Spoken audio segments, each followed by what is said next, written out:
और इस वक्त की बड़ी खबर ये कि भारत के प्रधानमंत्री नरेंद्र मोदी ने संयुक्त राष्ट्र महासभा के 75वें सत्र की महासभा को संबोधित करते हुए भारत के लिए यूएन की सुरक्षा परिषद में स्थायी सीट की बड़ी मांग को दोहराया। फिलहाल यूएनएससी में 5 स्थायी सदस्य हैं। पीएम मोदी ने कहा कि कब तक भारत को संयुक्त राष्ट्र के डिसीजन मेकिंग स्ट्रक्चर से अलग रखा जाएगा।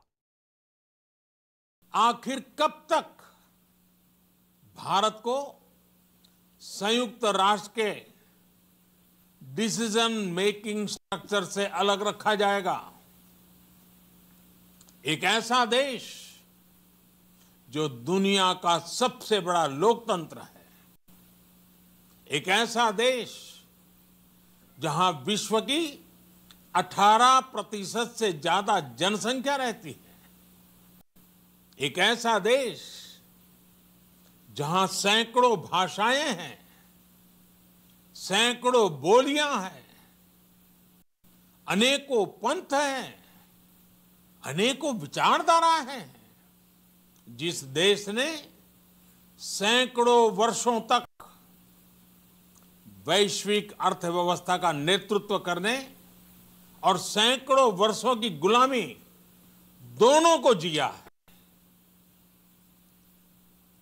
अध्यक्ष महोदय, जब हम मजबूत थे तो दुनिया को कभी सताया नहीं, जब हम मजबूर थे तो दुनिया पर कभी बोझ नहीं बने। अध्यक्ष महोदय, जिस देश में हो रहे परिवर्तनों का प्रभाव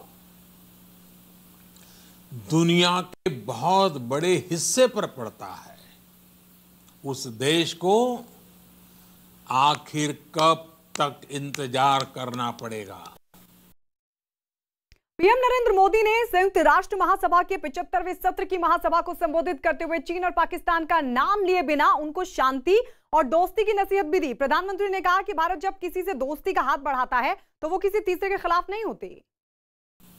भारत जब किसी से दोस्ती का हाथ बढ़ाता है तो वो किसी तीसरे के खिलाफ नहीं होती।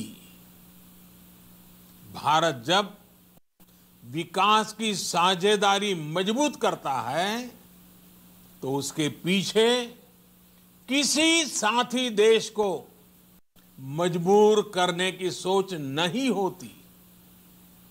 हम अपनी विकास यात्रा से मिले अनुभव साझा करने में कभी पीछे नहीं रहते। वहीं बीजेपी के अध्यक्ष जेपी नड्डा ने संयुक्त राष्ट्र में पीएम मोदी के भाषण पर बधाई दी और ट्वीट भी किया। ट्वीट में उन्होंने क्या लिखा, आइए आपको दिखाते हैं। उन्होंने ट्वीट कर लिखा, 130 करोड़ भारतीयों का प्रतिनिधित्व करते हुए प्रधानमंत्री नरेंद्र मोदी ने भारत को संयुक्त राष्ट्र के निर्णायक संरचना का हिस्सा बनाए जाने की बात की।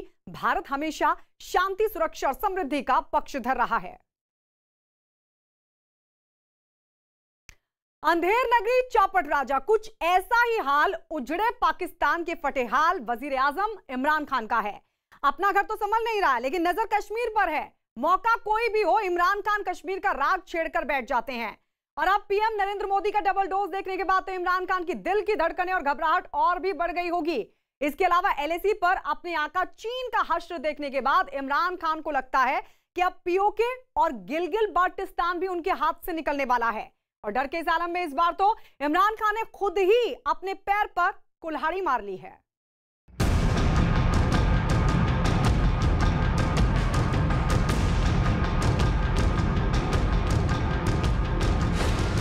झूठ की मिसाल बने इमरान खान।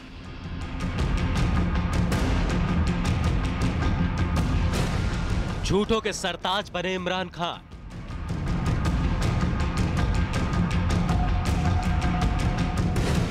खुल गई पाकिस्तान की पोल।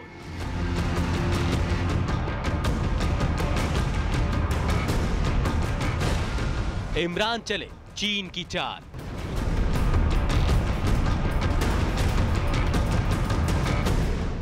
इमरान खान पाकिस्तान के पहले ऐसे प्रधानमंत्री हैं जिन्हें पूरी दुनिया पाकिस्तान की सेना के पपेट प्राइम मिनिस्टर यानी कठपुतली प्रधानमंत्री के तौर पर जानती है।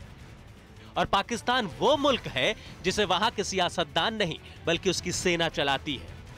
अब सेना के इशारों पर नाचने वाला प्रधानमंत्री पूरी दुनिया को बरगलाने के लिए झूठ नहीं बोलेगा तो और क्या कहेगा? संयुक्त राष्ट्र की 75वीं सालगिरह के मौके पर भी इमरान खान पूरी दुनिया के सामने अपने झूठ का पुलिंदा खोलकर बैठ गए। For over 72 years, India has illegally occupied Jammu and Kashmir against the wishes of the Kashmiri people and in blatant violation of the resolutions of the Security Council and indeed its own commitments to the people of Kashmir. वादा खिलाफी और दगाबाजी क्या होती है ये पाकिस्तान से ज्यादा भला और कौन समझा सकता है। जम्मू कश्मीर रियासत को हड़पने के लिए 1947 में भारत ने नहीं बल्कि पाकिस्तान ने साजिश रची थी। पूरी दुनिया इस हकीकत को जानती है, लेकिन पूरी दुनिया के सामने ये झूठ बोलते वक्त इमरान खान को जरा सी भी शर्म नहीं आई। ये तो कुछ भी नहीं। अब आपको इमरान की जुबान से निकले एक और झूठ को सुनवाते हैं। Changing demographic structure of occupied territory is a war crime.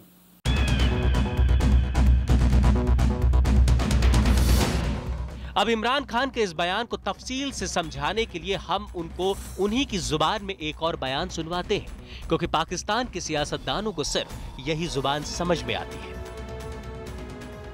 Pakistan is attempting to illegally make Gilgit-Baltistan her 5th province. On October 31st, 1947, Pakistan instigated a coup d'etat in Gilgit Agency with the collaboration of British officers of Gilgit Scouts and occupied Gilgit Agency. By attacking the state of Jammu Kashmir and Gilgit Agency, Pakistan has committed a war of aggression, crime against peace and crime against humanity, all of which tantamount to war crimes. अब संयुक्त राष्ट्र में ये बयान सुनकर PoK पर कब्जा कर बैठे हुए चीन के गुलाम पाकिस्तान के वजीर आजम इमरान खान साहब के कान जरूर साफ हो गए होंगे। दरअसल पाकिस्तान अपने आका चीन को खुश करने के लिए पीओके में गिलगित बाल्टिस्तान को अपना 5वां सूबा बनाने की साजिश रच रहा है। पाकिस्तान ये सब चीन के इशारे पर कर रहा है, क्योंकि सीपीईसी यानी चीन पाकिस्तान इकोनॉमिक कॉरिडोर की आड़ में चीन पीओके के गिलगित इलाके में अपना मिलिट्री बेस बनाना चाहता है, जबकि भारत पाकिस्तान को यह बता चुका है कि इस इलाके पर उसका कोई अधिकार नहीं है।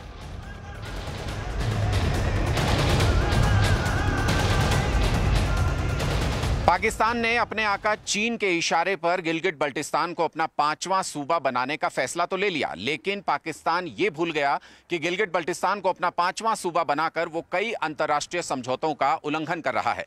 फिलहाल चीन की शह पर मदहोश हो चुके पाकिस्तान को कोई फिक्र नहीं है अंतर्राष्ट्रीय कायदे कानूनों की, लेकिन जानकारों का यह भी मानना है कि गिलगिट बल्टिस्तान को अपना 5वां सूबा बनाने के पीछे पाकिस्तान का वो डर भी है, जिसके चलते उसे लगता है कि पीओके और गिलगिट बल्टिस्तान उसके हाथ से निकल सकते हैं। इसलिए चीन के इशारे पर पाकिस्तान जल्द से जल्द अपने मंसूबों को पूरा करने की फिराक में है।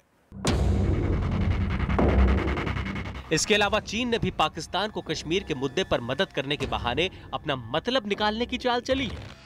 पाकिस्तान के कब्जे वाले कश्मीर में बने पुराने रनवे के पास पाकिस्तान ने चीन की मदद से स्कार्दू में एक नया एयरबेस तैयार किया है। स्कार्दू के एयरबेस पर फ्यूल डिपो और हथियार रखने के लिए गोदाम भी बनाया गया है।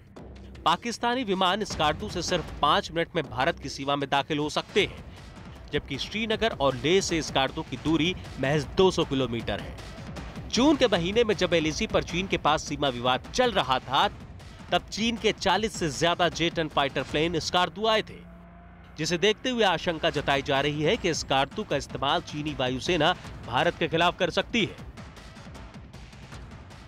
जिस तरह की हाइट बैंड्स पे चीनी एयरबेसेस हैं, वो जो चाइनीज एयरफोर्स है उसके जो एयरक्राफ्ट्स हैं वो केवल 50% पेलोड, 50% वेपनरी और 50% फ्यूल के साथ ही ऑपरेट कर सकते हैं। और इसकी वजह से जो भारतीय एयरफोर्स है उसका पलड़ा चीनी एयरफोर्स पे भारी पड़ता है, क्योंकि हमारे जो एयरक्राफ्ट्स हैं वो लोअर हाइट्स पे हैं और वो फुली ऑपरेशनल कैपेबिलिटीज़ के साथ ऑपरेट कर सकते हैं। तो इस डिसएडवांटेज को ऑफसेट करने के लिए चीन ने स्कार्दू एयरबेस का चयन किया है। इसके अलावा साल 1963 में पाकिस्तान के हुक्मरानों ने गिलगित बाल्टिस्तान की 5800 स्क्वायर किलोमीटर की जमीन बिना गिलगित बाल्टिस्तान की सरकार के पूछे बिना चीन को बतौर तोहफे में दे दी थी। इतना ही नहीं, जब लोगों ने इसका विरोध किया तो सत्ता पर काबिज पाकिस्तानी सरकार के नुमाइंदों ने उनकी आवाज को बंदूक के जोर पर दबा दिया था। फिलहाल चीन ने गिलगित बाल्टिस्तान के 20,000 स्क्वायर किलोमीटर जमीन पर कब्जा कर रखा है। गिलगित बाल्टिस्तान से छपने वाला एक उर्दू अखबार रोजनामा बंगे शहर ने 13 दिसंबर 1911 को यह पर्दाफाश किया था कि पाकिस्तान ने गिलगित बाल्टिस्तान को 50 साल के लिए चीन के पास गिरवी रख दिया है। अगर गिलगित बाल्टिस्तान पाकिस्तान के हाथ से निकल गया तो बाहर रची चीन और पाकिस्तान की तमाम साजिशें बेनकाब हो जाएंगी। लिहाजा चीन और पाकिस्तान कभी भी पीओके के साथ साथ गिलगित बाल्टिस्तान का मुद्दा हल नहीं होना देना चाहते, लेकिन दुनिया को दिखाने के लिए उजड़े पाकिस्तान के फटे हाल सियासतदान कश्मीर राग हमेशा अलापते रहते हैं।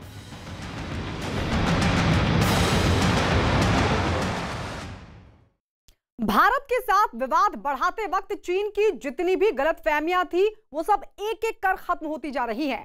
पहले चीन भारत को अपनी सेना की तादाद दिखाकर डराना चाहता था, लेकिन भारतीय सेना ने जिस अंदाज में चीन को जवाब दिया उससे चीन को यह समझ आ चुका है कि मैदान जंग में तादाद नहीं बल्कि हौसला मायने रखता है। अब जब चीन की एक नहीं चल रही तो वो पाकिस्तान की मदद से भारत को दो तरफ से घेरना चाहता है, लेकिन चीन को भारत की उस कूटनीतिक ताकत का शायद अंदाजा नहीं है जो बिना मैदान में उतरे ही उसके तेवर ढीले करने के लिए काफी है।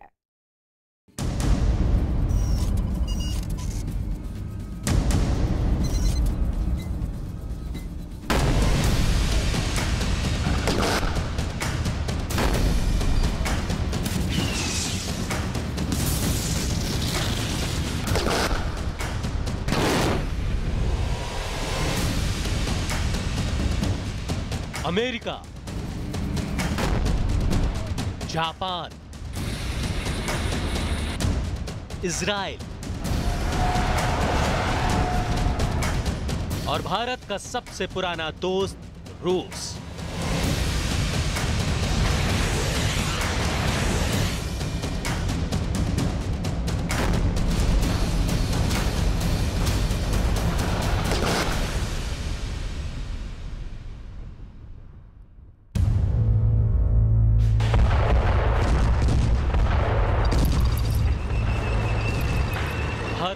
चीन को यह पहले से ही समझाता आ रहा है कि हिंदुस्तान अगर अपने अतिथि का सत्कार कर सकता है तो दुश्मनों के साथ क्या सलूक करना है उसे यह भी बखूबी आता है।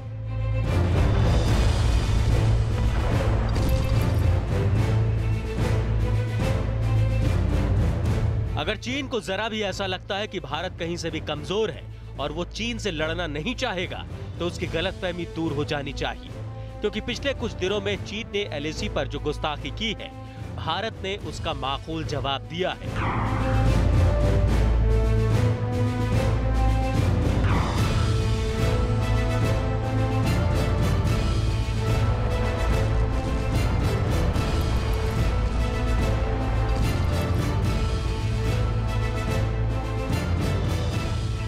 चीन ने धोखे से 1962 का युद्ध क्या जीत लिया, उसने धोखेबाजी को ही भारत के खिलाफ अपनी साजिशों की बुनियाद बना लिया। अब जब भारत धोखे से जमीन हड़पने की उसकी कोशिशों पर पानी फेर रहा है तो चीन बौखला उठा है, कभी हमले की धमकी देता है तो कभी शांति की अपील करता है।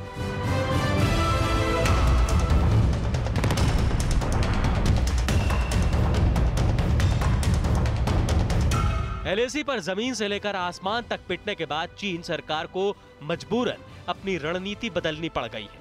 अब वो भारत की ताकत को दो मोर्चों पर बांटने की कोशिश में जुट गया है। इसके लिए उसने पाकिस्तान का सहारा लिया है। भारत को एलओसी पर घेरने की नीयत से चीन ने पाकिस्तान को हथियार और गोला बारूद मुहैया कराना शुरू कर दिया है। चीन पाकिस्तान को जितने भी हथियार भेज रहा है उसे बेहद शातिर तरीके से एलओसी के पास तैनात किया जा रहा है और चीन को खुश करने के लिए पाकिस्तान सेना के प्रमुख जनरल कमर जावेद बाजवा खुद इस काम की निगरानी कर रहे हैं।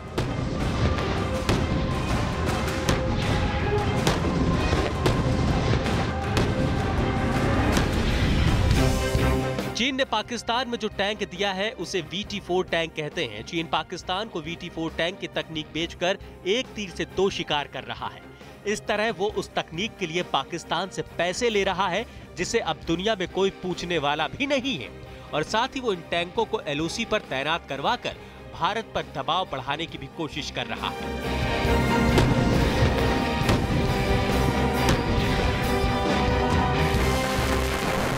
पाकिस्तान और चीन मिलकर जो साजिश रच रहे हैं, भारत उससे अनजान नहीं है। दरअसल भारत के ये दोनों दुश्मन देश एक साथ मिलकर भारत को कई मोर्चों पर घेरने का मंसूबा बना रहे हैं। इनकी कोशिश भारत को साजिशों के चक्रव्यूह में फंसाना है।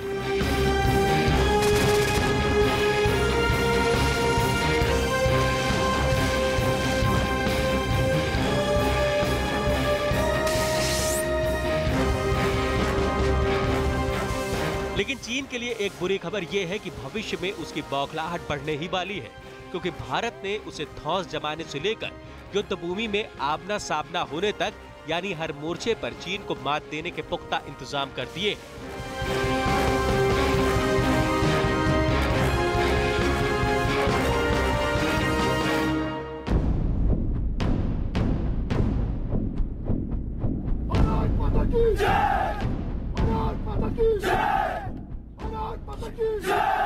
भारत ने चीन की साजिशों का जवाब देने के लिए अमेरिका, जापान, इजराइल और रूस के साथ मिलकर ऐसा फुल प्रूफ प्लान बनाया है जिसके सामने चीन की एक नहीं चलने वाली।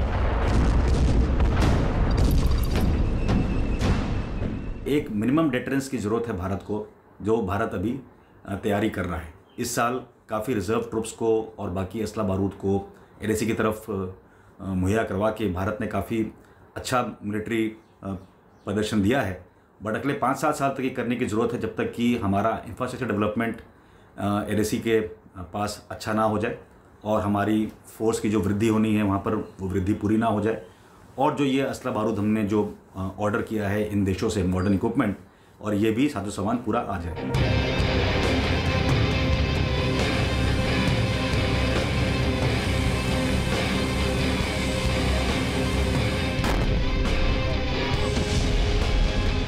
भारत अमेरिका से दुनिया के सबसे एडवांस ड्रोन में से एक MQ-9 रीपर ड्रोन खरीद रहा है।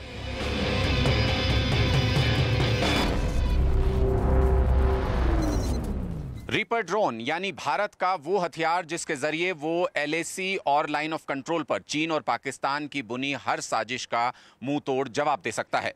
इस ड्रोन की मदद से भारतीय सेना न सिर्फ चीन और पाकिस्तान की सेना पर नजर रख सकती है, बल्कि युद्ध की हालत में चीन और पाकिस्तान की सेना पर सटीक निशाना भी साध सकती है। इसके लिए ना तो भारतीय सेना को LAC पार करनी होगी और ना ही लाइन ऑफ कंट्रोल के दूसरी तरफ जाना पड़ेगा।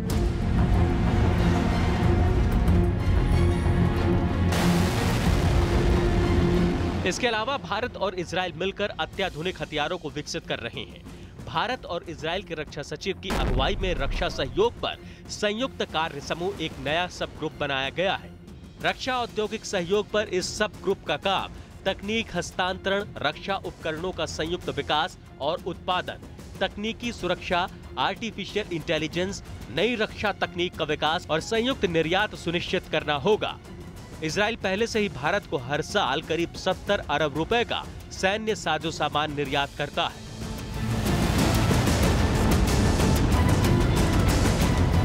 इसके अलावा चीन 26 सितंबर से 28 सितंबर तक भारत, जापान, ऑस्ट्रेलिया और अमेरिका की उत्तर अरब सागर में नौसेना शक्ति देखकर और बौखलाने वाला है।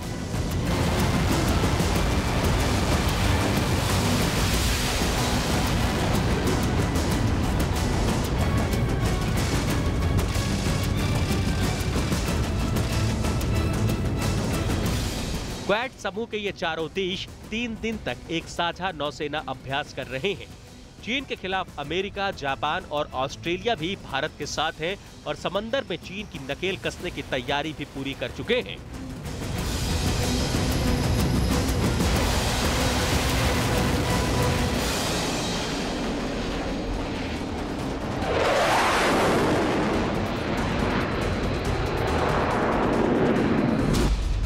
इसके अलावा चीन के लिए सबसे टेंशन वाली बात यह है कि भारत के सुपरस्टार सुखोई 30 फाइटर प्लेन ने ब्रह्मोस मिसाइल से लैस होकर LAC के नजदीक उड़ान भरी।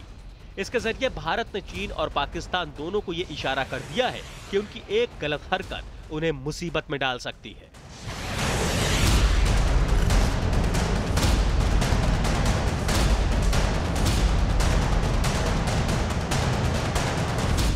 चीन और पाकिस्तान के खिलाफ भारत का साथ देने के लिए दुनिया के कई ताकतवर मुल्क भारत के साथ खड़े हैं।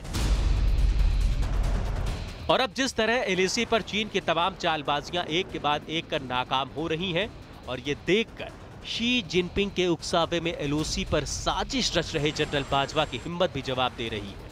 अब जरा सोचिए कि अब अगर चीन और पाकिस्तान भारत के साथ जंग करने की हिमाकत करते हैं तो उनका हश्र क्या होगा।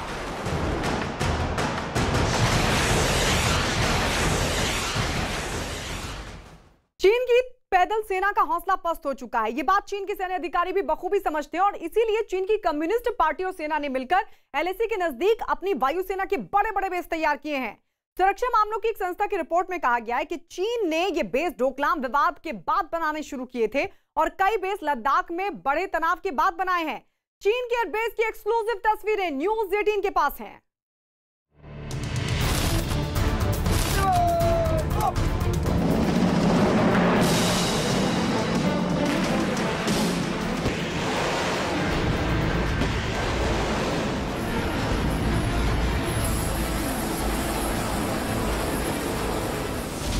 शांति पाठ की आड़ में शी जिनपिंग की साजिश।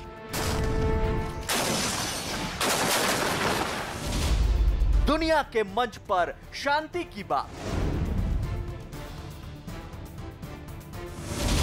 सरहद पर लगाई हवाई खाक। संयुक्त राष्ट्र की 75वीं सालगिरह पर नेताओं ने कोरोना वायरस की वजह से अपने भाषण रिकॉर्ड करके चलाए, लेकिन इसकी गूंज दुनिया में सुनाई दी। अमेरिका के राष्ट्रपति ट्रंप ने सीधे सीधे चीन को निशाने पर लिया। The Chinese government and the World Health Organization, which is virtually controlled by China, falsely declared that there was no evidence of human-to-human transmission. Later, they falsely said people without symptoms would not spread the disease. The United Nations must hold China accountable for their actions. अपनी विस्तारवादी और आक्रामक नीतियों के कारण चीन दुनिया भर में बहुत बदनाम हुआ है और उसे नुकसान भी उठाना पड़ा है। इसीलिए चीन के राष्ट्रपति शी जिनपिंग के तेवर संयुक्त राष्ट्र के भाषण में जरा नरम नजर आए। 形态争论跨越文明冲突陷阱，相互尊重各国自主选择的发展道路和模式，让世界多样性成为人类社会进步的不竭动力。 人类文明多彩多姿的天然形态。शी जिनपिंग दुनिया के साझा मंच से शांति का पाठ कर रहे हैं, लेकिन असली सूरत कुछ और है। वो दुनिया को भरोसा दिला रहे हैं कि वो जंग नहीं चाहते, लेकिन सरहद के उस पार की तस्वीरों से साफ है चीन जंग की तैयारियों में पूरी ताकत झोंके हुए है। चीन भले ही यह दावा कर रहा है कि वो अपनी विस्तारवादी नीति छोड़कर बातचीत के जरिए विवाद सुलझाना चाहता है, लेकिन एलएसी के पास सैनिकों की भारी तादाद और हथियारों का जमावड़ा यह संकेत दे रहा है कि चीन जंग की तैयारी कर रहा है। यही नहीं, एलएसी के आसपास के एयरपोर्ट्स पर चीन नए हैंगर बना रहा है, नया स्ट्रक्चर खड़ा कर रहा है और रनवे की लंबाई भी बढ़ा रहा है। चीन की इस तैयारी की तस्दीक कर रही हैं सैटेलाइट से ली गई ये तस्वीरें। ये सबसे पहली तस्वीर देखिए। ये तस्वीर चीन के नागरी एयरपोर्ट की है जो तिब्बत में है। ये तस्वीर मार्च 2020 में ली गई थी, तब चीन ने यहां निर्माण का काम शुरू कराया था। अब इसी एयरपोर्ट की सितंबर 2020 में सैटेलाइट से ली गई तस्वीर देखिए, पूरी सूरत ही बदल चुकी है। रनवे का एक छोर जो पहले खाली था, वहां एयरक्राफ्ट के लिए नए शेल्टर बना दिए गए। इसके अलावा एप्रन एरिया को बढ़ाया गया है, घर बनाए गए हैं और टेक्निकल फैसिलिटी बढ़ाने के लिए नए निर्माण पूरे हो चुके हैं। साथ ही सेना के विमानों को लड़ाकू पोजीशन लेने के लिए 4 नए फ्लैंकर्स भी बनाए गए हैं। अगर हवाई कनेक्टिविटी मिल जाती है तो वो सोने पे सुहागा है, क्योंकि हवाई कनेक्टिविटी ना सिर्फ मोबिलिटी प्रोवाइड करती है बल्कि टाइम भी बचाती है। तेजी से और आसानी से ट्रूप्स अपने डेस्टिनेशन पर पहुंच सकते हैं। अब चीन की ये दूसरी तस्वीर देखिए जो तिब्बत के नागरी एयरपोर्ट के नजदीक की है। ये तस्वीर गैरजे इलाके की है। ये तस्वीर भी सितंबर 2020 में ली गई है। गैरजे इलाके के नजदीक चीन ने नया रनवे तैयार किया है। इसके साथ ही नया हेलीपोर्ट भी बनाया गया है और यहां पर विमान और हेलीकॉप्टर रखने के लिए नए हैंगर बनाए गए हैं। नागरी एयरफील्ड जो कि पंगांगशो से तकरीबन 200 किलोमीटर दूर है, वहां पर चीन अपने हवाई बेड़े की तैनाती को बढ़ा रहा है। मेरी नज़र में ये चीन की तरफ से एक डिफेंसिव एक्शन है, क्योंकि चीन भारतीय वायुसेना से बहुत ज्यादा भयभीत है। इन तस्वीरों को देखकर साफ है कि चीन की मंशा क्या है। अब शांति पाठ की आड़ में चीन की अगली साजिश देखिए। यह तस्वीर है तिब्बत के डैमजंग इलाके की। सितंबर 2020 में ली गई इस तस्वीर में दिख रहा है कि चीन यहां बने 5000 मीटर लंबे 2 रनवे की मरम्मत करने में जुटा है। डैमजंग एयरपोर्ट 1955 में बनाया गया था, लेकिन अरसे से यहां विमानों की आवाजाही बंद थी। यानी चीन अब इस एयरपोर्ट को सेना के लिए फिर खोल रहा है। चीन ने 2017 के बाद से ही लगातार एलएसी के नजदीक अपने सैन्य ठिकाने की गिनती बढ़ाई है। चीन ने यह काम तभी शुरू कर दिया था जब 2017 में चीन के साथ डोकलाम विवाद हुआ था। वैश्विक सुरक्षा सलाहकार संस्था स्ट्रेटफॉर की रिपोर्ट के मुताबिक विवाद के बाद चीन ने एलएसी के नजदीक 13 नए सैन्य ठिकाने बनाए हैं। इनमें 5 नए हवाई ठिकाने, 5 नए हेलीपोर्ट भी बनाए गए हैं। रिपोर्ट में कहा गया है कि 5 में से 4 नए हेलीपोर्ट लद्दाख विवाद के बनाए गए हैं, जिनमें से कुछ पर काम जारी है। संयुक्त राष्ट्र में शांति की बात करने वाले चीन की असल सूरत ये है। चीन की इन चालबाजियों की पूरी जानकारी भारतीय सेना को भी है।